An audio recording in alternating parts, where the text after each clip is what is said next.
Սիրելի գաղափարակից ընկերներ, ողջունում եմ ձեզ։ Նախ շնորհավորում եմ պարոն Ծառուկյանին վերընտրության կապակցությամբ եւ կարծում եմ մենք հսկայական համատեղ աշխատանք ունենք անելու։ Մեր երկիրը կանգնած է ճակատագրական ընտրության առաջ։ Նորանկախ Հայաստանը երբեք նման իրավիճակում չի եղել։ Սա կուսակցական խմբային ընտրություն չէ, որ մենք մրցենք, թե քանի տեղ կունենանք ապագա խորհրդարանում։ Հենց այդ պատճառով է, որ Մայր Հայաստանը, որը վերջին 3 տարիներին դրական արդյունքներով մասնակցել է համապետական նշանակություն ունեցող տեղական ընտրություններին, որոշել է մի կողմ դնել կուսակցական նեղ շահերը եւ միանալ հարստացնել առաջարկ Հայաստանին ծրագիրը եւ խորհրդարանական ընտրություններին մասնակցել Գագիկ Ծառուկյանի գլխավորած Բարգավաճ Հայաստան կուսակցության հետ։ Մեր որոշումը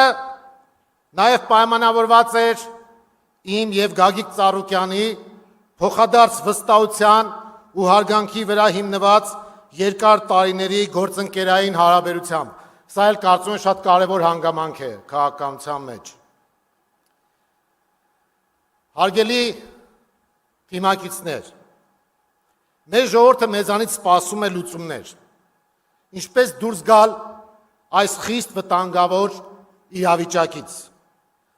Մարդիկ մեծ հաշվով երկու խնդրի պատասխան են սպասում։ Ինչպես ապահովել անվտանգություն եւ երաշխավորված խաղաղություն եւ երկրորդը ինչպես զարգացնել տնտեսությունը եւ հաստատել սոցիալական արդարություն։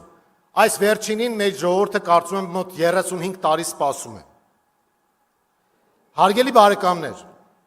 որպեսզի մենք կարողանանք զարգացնել մեր երկիրը, հաստատել արդարություն, նախ պետք է ապահովենք երկարատև եւ երաշխավորված խաղաղություն։ Մենք ժողովրդին ներկայանում ենք 10 առաջարկով, որոնց մի մասը հիմա կհնչեցնեմ։ Նախ երաշխավորված խաղաղության եւ անվտանգության մասին։ Այն, ինչ ունենք այսօր, ժամանակավոր շոու հրադադար է եւ թող մեր ժողովրդին չխաբեն, որ արդեն խաղաղություն են հաստատել։ Սա ոչ թե խաղաղություն է, այլ մի իրավիճակ, որի երաշխավորը, ինչպես վերջերս ԿՊԱ-ականներից մեկը ասաց, Իլհամ Ալիևն է։ Որևէ մեկը այստեղ եւ ընդհանրապես ամբողջ հանրապետությունում վստահում է Իլհամ Ալիևի տված երաշխավորությանը։ Կարծում եմ, որ դպրոցականների համար էլ է պարզ այս պատասխանը։ Երաշխավորված եւ կայուն խաղաղության համար անհրաժեշտ է ապավինել սեփական ուժերին, ունենալ փոխվստահելի դաշնակիցներ, վարել հավասարակշռված արտաքին քաղաքականություն։ Չի կարելի Հայաստանը վերածել աշխարհաքաղաքական մանրադրամի ու մեր երկիրը դարձնել բախումների թատերաբեմ։ 2008-ի Վրաստանը, այսօրվա Ուկրաինան այն օրինակներն են, որոնցից մենք պետք է դասեր քաղենք։ Միթե Արցախի կորուստը մեզ դաշ չեղավ։ Համոզված եմ, որ մեր ժողովրդի մեծ մասն արդեն ամեն ինչ հասկացել է։ Հարգելի ժողովուրդ, մենք վերականգնելու ենք հայոց բանակը, այն դնելով պրոֆեսիոնալ հիմքերի վրա։ Մենք վերականգնելու ենք նաև մեր բնական դաշնակիցներ Ռուսաստանի եւ Իրանի հետ հարաբերությունները։ Օրվա իշխանությունների վարած արկածախնդրային անխոհեմ ու բացառապես սեփական նեղ շահերի վրա հիմնված քաղաքականության արդյունքում մենք հիմա կանգնած ենք Ռուսաստանի հետ առնվազն տնտեսական պատերազմի նախաշեմին։ Դրա հետևանքով կարող են փակվել ավիափոխադրումները, ավելի քան 3 անգամ կթանկանա գազը, գյուղացին կկանգնի մթերքի իրացման խնդրի առաջ, կզրոյացվի դեպի Ռուսաստանի Դաշնություն արտահանումը, արտադրողներն ու գյուղացիները կտուժեն, Ռուսաստանում խնդիրներ կառաջանան հայ գործարարների համար, թույլ չի տրվի այնտեղից գումարներ ուղարկել, հարց է առաջանում, ում է սա ձեռնտու, պատասխանը ակնհայտ է, ոչ Հայաստանի։ Իհարկե մենք էլ հարցեր ունենք Ռուսաստանին, մեր հասարակության մեջ էլ կուտակված են որոշակի խնդիրներ կապված Ռուսաստանի վարքագծի հետ, բայց այդ հարցերը մենք բարձրացնելու ենք, դրանք բարեկամաբար լուծելու, մեր երկրի համար օգուտներ ապահովելու, այլ ոչ թե արհեստական հակադրություն ստեղծելու և թշնամանալու նպատակով։ Մենք պետք է շահերի համադրում իրականացնենք արտաքին քաղաքական ոլորտում և փոխշահավետ հարաբերություններ հաստատենք բոլորի հետ։ Պետք է խորացնել հայ-վրացական հարաբերությունները։ ԱՄՆ-ի, Եվրամիության հետ գործընկերային կապերի զարգացումը նույնպես բխում է մեր շահերից։ Մասնավորապես, պետք է ակտիվ բանակցել դեպի ԵՄ Հայաստանի քաղաքացիների առանց վիզա ռեժիմ սահմանելու համար։ 8 տարի այս իբր արևմտամետ իշխանությունը մեկ մետր անգամ չի մոտեցել այս խնդրի լուծմանը։ Հենց սրա համար է, որ մենք ասում ենք, որ այն ձևակերպումները, թե սա արևմտամետ է, նա ռուսամետ է, դատարկություն են։ Իրականում քաղաքական ուժը, քաղաքական գործիչը պետք է լինի աթոռամետ, ոչ թե այնպես ինչպես Նիկոլ Փաշինյանն է պատկերացնում, այլ պետք է լինի հայամետ, այնպես ինչպես մենք ենք պատկերացնում։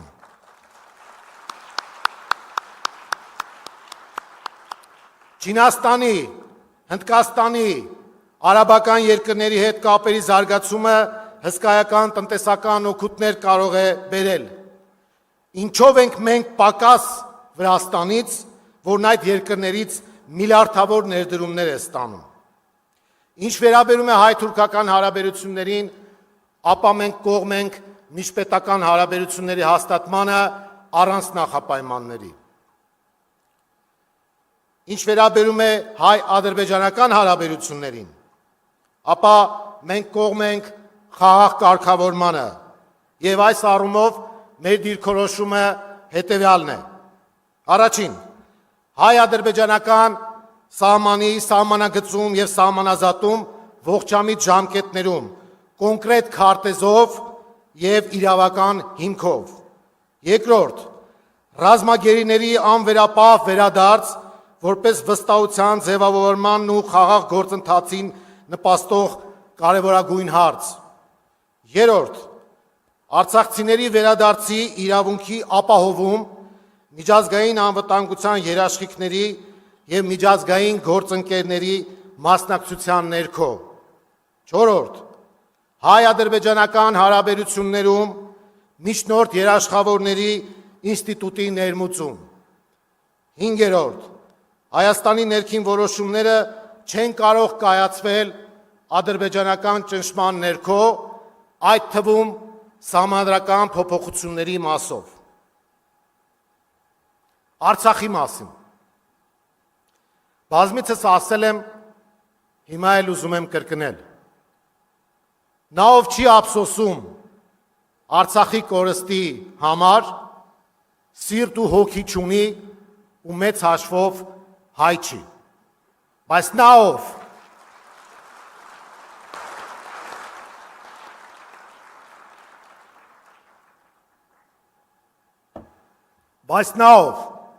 հայտարարում է, որ իշխանափոխությունից հետո վաղը անմիջապես վերադարձնելու է Արցախը, նա կամ խելք չունի, կամ արկածախնդիր է։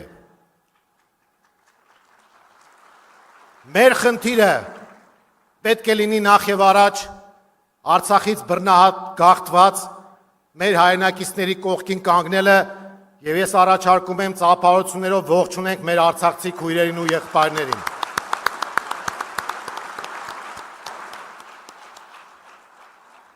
տնտեսական քաղաքականության մասին։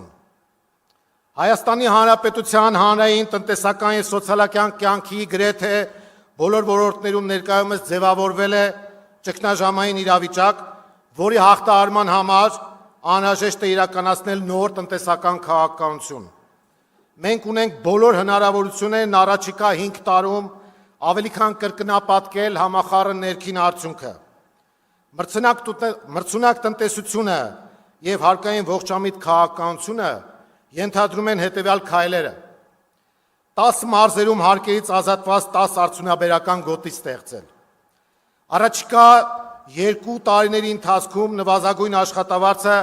փուլային տարբերակով դարձնել 150,000 դրամ։ Սա այն նվազագույնն է, որի մեր քաղաքացիները արժանի են, կարծում եմ, եւ բոլոր ջանքերը պետք է ներդնել այդ ուղղությամբ։ Տարեկան մինչև 60 միլիոն դրամ շրջանառության ունեցող միկրոբիզնեսի ներկայացուցիչները պետք է ազատվեն շրջանառության հարկից, այսինքն 0% հարկ միկրոբիզնեսի համար։ Տարեկան 60-ից մինչև 180 միլիոն դրամ շրջանառություն ունեցող փոքր բիզնեսի համար շրջանառության հարկը պետք է սահմանել 1%-ը։ Եվ վերջում գույքահարկի մասով հարկայինի հետ կապված մենք առաջարկում ենք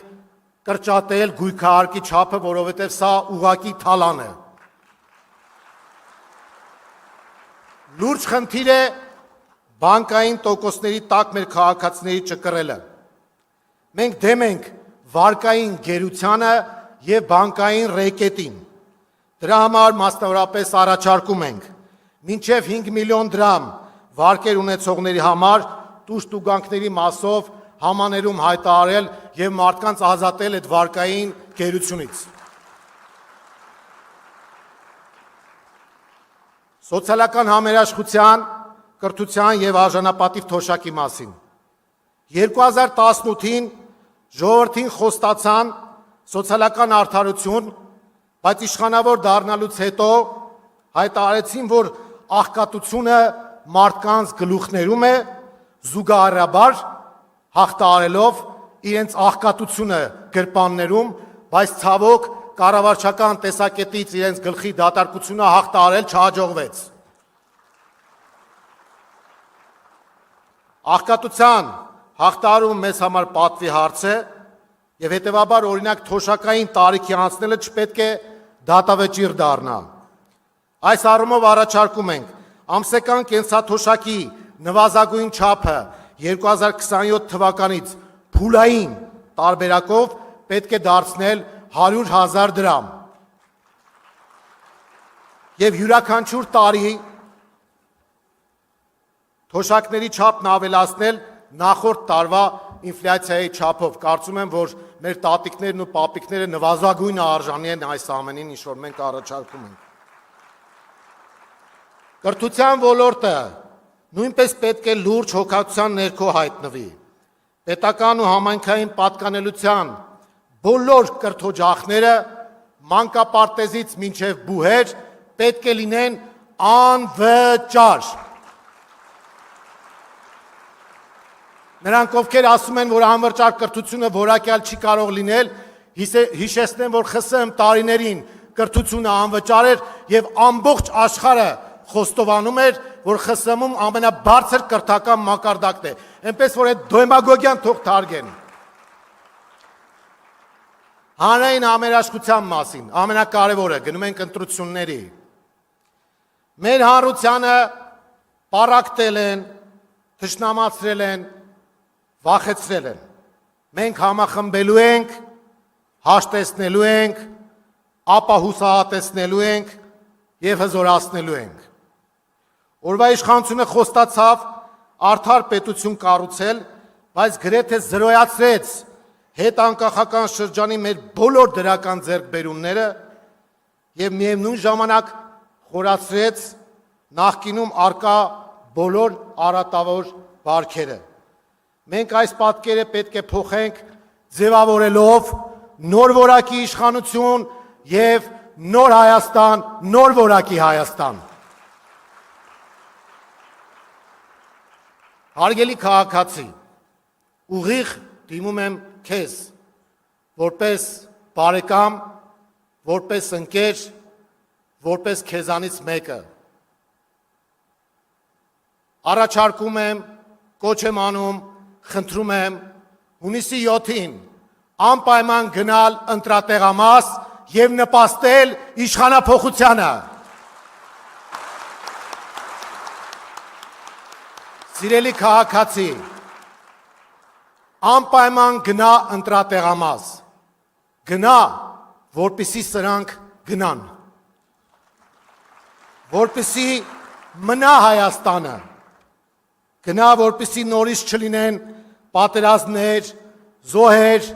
կորուստներ եւ ավերածություններ, գնա, որպեսզի մենք երաշխավորված խաղաղություն ունենանք, գնա, որպեսզի մեր երեխաներն ունենան ապագա, Հայաստանը չմնա առանց դաշնակիցների, գնա, որպեսզի մենք բանիմաց եւ ունակ իշխանություն ունենանք։ Մենք պատասխանատվությունից չենք խուսափում։ Նրանք, ովքեր համախմբվել են եւ ընտրություններին մասնակցելու են Բարգավաճ Հայաստանով, չեն վախենում իշխանական պատասխանատվությունից եւ պատրաստ են վերցնել այդ բեռը։ Չկասկածեք, մենք կերտելու ենք բոլորիս երազած Հայաստանը եւ հետեւաբար մեզ, մեր ժողովրդին ուժ, եռանդ, վճռականություն, կամք եւ հաղթանակ եմ մաղթում եւ ամենակարևորը Հայաստանի քաղաքացին պետք է միանա մեզ, որպեսզի կարողանանք փոխել այս իրավիճակը։ Դրա համար ենք կոչ անում քաղաքացուն, միացիր, որ փոխենք։ Շնորհակալություն։